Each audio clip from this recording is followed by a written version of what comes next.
Well, good afternoon. Oh, come on. Okay, guys, come. I know you just had lunch. We're going to try it one more time. Good afternoon. Good afternoon. Thank you for humoring me. I'm so excited to be here. I've got a great panel and not that much time, so we're going to jump into the conversation pretty quickly here. I'm in public service in this amazing moment, and it's my first time working for the federal government, and I'm doing it in a time where we have, first it was 1, 2, 3, we have 4 once in a generation new laws that have the potential, and I think the intention, to completely reshape our economy, to help us recover, to build a different set of systems, to address climate change, to make our economy more competitive.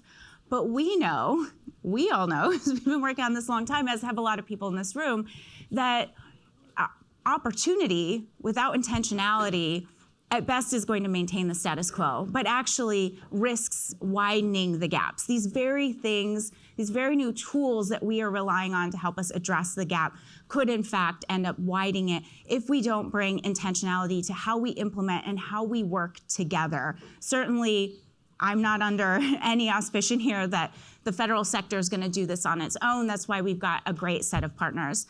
So I want to kick off the conversation with you, Mayor. Can you talk to us about how federal funds can be used to create structural and systemic change, and give us some examples of how you're doing that in Birmingham? I can, and I will. Good afternoon. I think they set us up to talk after lunch. Excellent. May catch some, it's dark back there. Cool. But just quickly, I do want to thank the Aspen Institute, DevEx, as well as MasterCard for this opportunity. Related to your question, the federal government has been an amazing partner. I've served as mayor for 5+ years now, and I can tell you with the current administration, the Biden-Harris administration, they've been intentional about what all of these transformational laws that they've enacted related to attached to the purse strings, that there's an equity lens in all of them. In a city like Birmingham, Alabama, where you have 70+% of our residents are Black, and unfortunately a high concentration of poverty, having a federal partner that has an intentional equity lens helps us. So what does that mean for us? I have numerous examples, but one of the best ones I can give is where economic development meets workforce development with the Good Jobs Challenge Grant. Yep. The city of Birmingham was fortunate through thousands of applications to be one of the awards. And with that, we're able, thank you, we're able to scale up 1,000 jobs where healthcare, health tech, and biotech meet. And that's a game changer for a mid-sized city like us. I think another example, again, from an equity lens, is the way you all are intentional about ARPA dollars. It's unfortunate that in the southern part of our country, state leaders frown upon the federal government, but then take the dollars and then don't necessarily give them directly to where they need to go in urban cores. But it's different. I think, again, through this administration, federal dollars have come directly to cities, bypassing the state, to allow us to champion the needs, concerns, and the priority issues for us. Thank you so much. I realized that in my exuberance, I jumped right in without doing proper introductions, but I have assumed that you all have bios and that most of our panel needs no introduction. So I'm not going to stop to do that. I'm only going to recognize my error and say, I think, another value of this conversation is that in order to be successful, we have to weave so much together, right? We have to have all the competencies of the private sector, the public sector, investors, philanthropic sector, and I can think of 2 no better colleagues who've had a lot of time. We won't get into numbers, really. But you both, Ellis, Melissa, have had a lot of experience weaving together funds, taking public dollars, using them to leverage capital markets, to build investment. And so can you talk to us a little bit about how we can use federal dollars to fuel scale and innovation? Yeah, happy to. And it's a pleasure to be here. It's good to see you in your new role. I think we have to look at what is the role of federal dollars. I think historically they have been something that is automatically assumed it's going to happen. And I think to your point, this is a unique moment that the dollars really provide a huge signal effect. Not just that there are gaps, but that there's an intentionality around the gaps are designed to promote equity. And that's huge. And so when I think of federal dollars, because let's be honest, there's a lot of paperwork, a lot of things you have to do, but what is the opportunity? And it's really around, one, sending a new signal effect that this is important, and recognizing that those dollars, having served in 2 federal administrations, are highly competitive. While we don't pick winners, we're signaling where should we be placing our money. Because as someone who as a child has been through a lot of programs, I'm sick and tired of seeing 0 ROI for a lot of dollars spent to solve problems that we've been trying to solve for 50 plus years. I think the other piece is that it gives a level of confidence to private sector partners, right? So depending on how the money comes in, it could be the baseline of a very significant capital stack that allows small projects and large projects to be done that ordinarily would not have been done.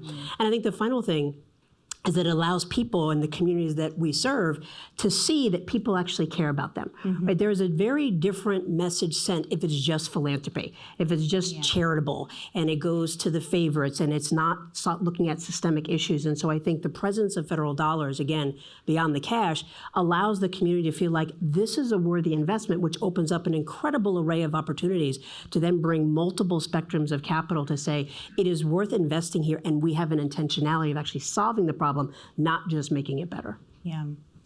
Completely agree with Melissa. And good afternoon, everybody. It's great to be here. Just to contextualize a couple things that Melissa said, just to take them down to like some practical examples. I run a community development financial institution. We operate nationally, and we leverage private sector dollars. Literally every dollar we get from the public sector, we're able to leverage that 10 times. And so blending that with both philanthropic capital and private capital, we actually are able to create a narrative change, right? We didn't get to this place just yesterday. It's been centuries that have gotten us here. And so we're not going to get ourselves out of it right away. So really beginning to develop demonstratable models that actually can be leveraged from the community to help bring in and crowd in private sector dollars is really important. 2 quick examples. One, we've used public sector dollars to really create a program called the Equitable Development Initiative, really to help graduate and actually have real estate developers be seen within their community. We graduated over 200 real estate developers across the country and actually funneled capital back into the very communities that they come from.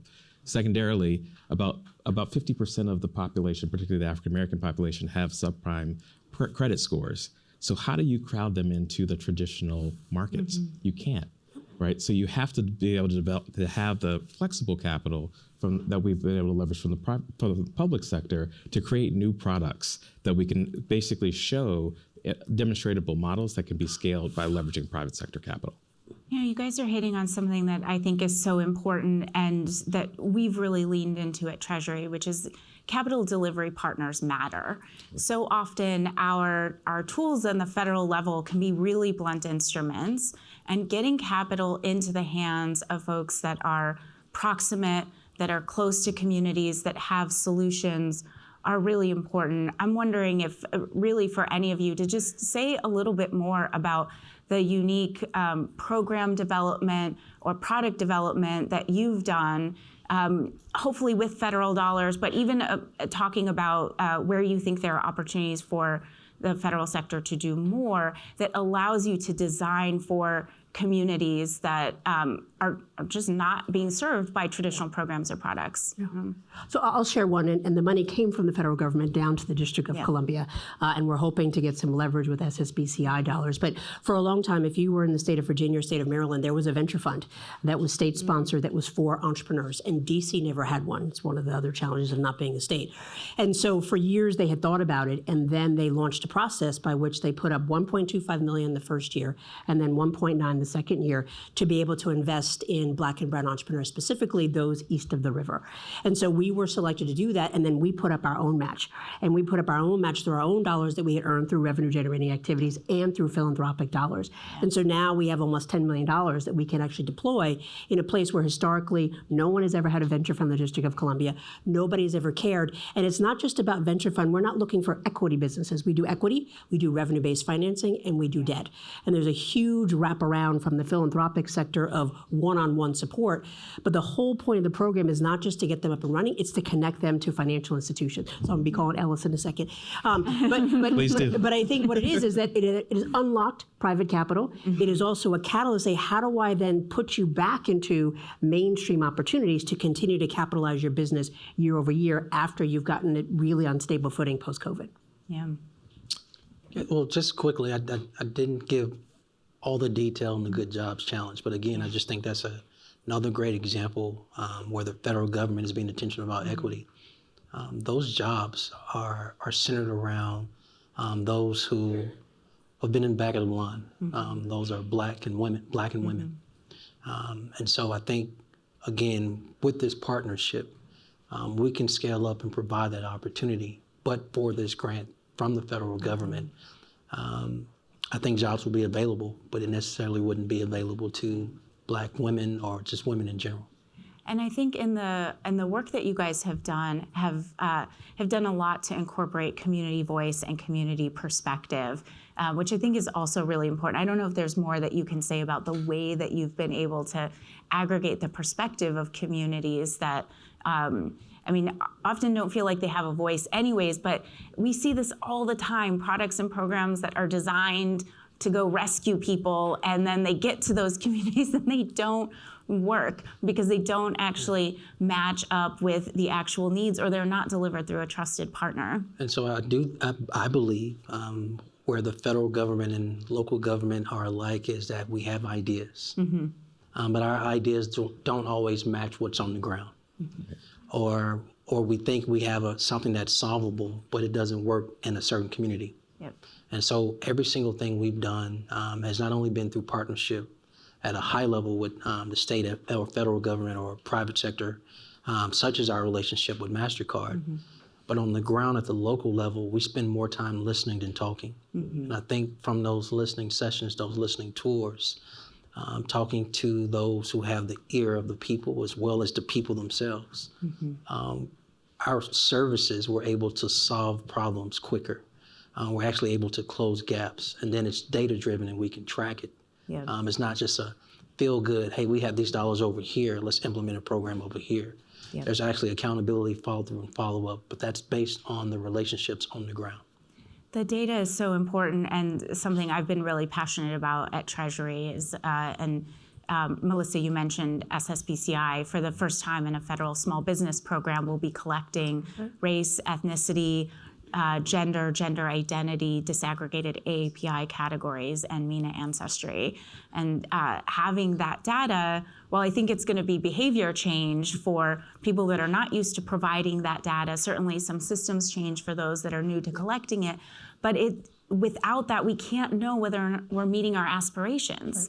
We can't hold ourselves accountable, and we certainly can't hold our partners accountable. So I think that's fundamentally important. There's so much for us to really be excited about in the new laws, but they're challenging to implement as well. And I'd like to know what challenges you all are wrestling with, what you would put out there to the public sector, to the federal government. Hey, really pay attention to these things, or things that you're wrestling with in implementation that even some partners in the room might be able to help with. Well, I can start and be very quick and pass it to the two smart people. Our challenge is thank you is embedded in our challenge. The American Rescue Plan dollars allow us to go after grant writers. So let's say all this money is available, it's competitive, et cetera. But if you don't have the capacity and or grant writers, you're not in the position to even put yourself to receive and or write for grants. And so we were able to use that money and scale up, and we have a portfolio of grant writers that has allowed us to compete for a minimum of 6 different competitive grants. And so the challenge is not having the capacity of grant writers, but the win is the dollars have allowed us to go after grant writers. That's excellent. Anything you guys would add? I would say, since 2020, there has been historic investment from the public sector and the private sector. Mm-hmm. But I think and we learned this through the pandemic, that we haven't invested enough in the delivery system. Mm-hmm. You mentioned before, Janis, that you have organizations like CDFIs and others who are proximate to community. They've built trust and they know what's needed, but then they don't have the expertise or really the investment to actually deliver on those promises. And so I think the challenge that I continue to see is that we need to continue to invest in the delivery system, those organizations who actually are the catalyst, the bridge between the capital sources, the resources, and the communities. That actually needs to happen. Yeah. So what we're all talking about here is our end goal is how are we building wealth in communities? Right? Talk to me a little bit here about where you see the big opportunities, knowing where I started was that opportunity without intention is just not going to get us there. So let's call out some places. If you're sitting in my seat, where would you really focus? Where are our big opportunities to create some structural change that over the long term is going to build wealth, build assets, and help us address the racial wealth divide? So I think there's some tactical things and some strategic things. I think, tactically building upon the question on what does it take, I think we have to figure out how to have the application and process systems be inclusive. Mm-hmm. I think the assumption built in is that the bigger you are, the better. And I think we know that is not the case, so that there's already a stable of grant writers and there's 20 years of history and there's 15 audited statements. And so I think we're missing out on some real local trust-based relationships that don't exist because there is a tier of intermediaries that just kind of ebb in and flow. So I think figuring out how to calibrate what is the role of size and stability versus community trust and capacity in making those decisions. I think on a macro level, I would say that we have had the killing of George Floyd, which unfortunately was not uncommon, but a pivotal moment. We had COVID, which is a pivotal moment, and it forced all of us to get uncomfortable. Mm-hmm. And I would say, how do we remain uncomfortable?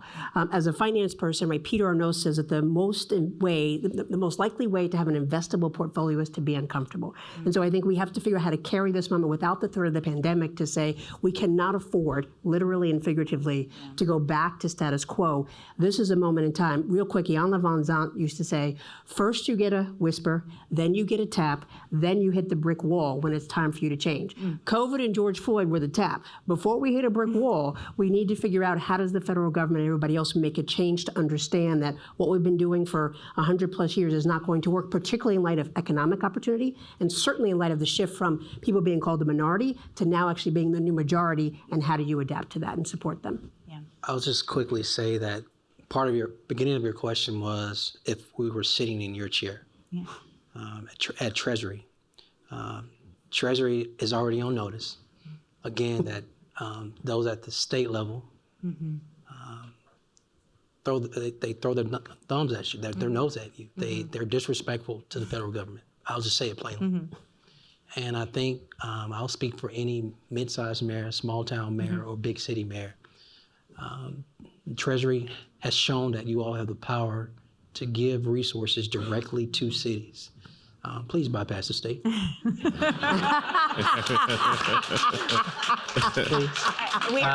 Pretty please. We are likely to need congressional help on some of that, but message received. Alice, anything you want to share on this question? I completely agree with Melissa. I think the status quo is not an option here. I think going back to the historic investments on the public and private sector, everyone's coming to the table wanting to do the same thing, but we know that that's what actually has gotten us here, and that's why we can't move beyond it. So making sure that there is resources available from the public sector to really drive innovation, to encourage it, and to have the private sector right there with us so that we can take those innovations once we've proven them until we can scale.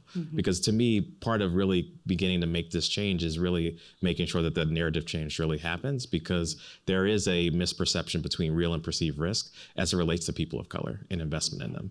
And that needs to change. And we can't do that without scaled investment into those communities. And the idea that we will be competitive in this global economy when we're leaving talent on the sidelines. That's right. We just simply can't afford to do that. Right. Okay, I see we're at time. Lightning round, super fast. Don't get me in trouble, guys. We got a lot of partners and powerful people in the room. One thing they can do to help you out. Move from commitments to action. Commitments to action. Thank you. Have meaningful conversations with those that matter, not those that count towards some vote or something else. All that money you pledged in the wake of George Floyd's death, spend it. And it- Indeed. Yes. Well, I want to thank you all for an amazing conversation. I want to thank Aspen Institute for hosting yet another really amazing event that allows us to come together, to be challenged, to be thoughtful. I want to thank the MasterCard team and shout out Michael Miba. I know you guys heard from him earlier, who also happens to sit on the Treasury Advisory Committee for Racial Equity. And so I'm fortunate to be able to benefit from his wisdom as we pursue our work at Treasury, and the rest of the sponsors that have made this happen. So thank you so much. Thank you all.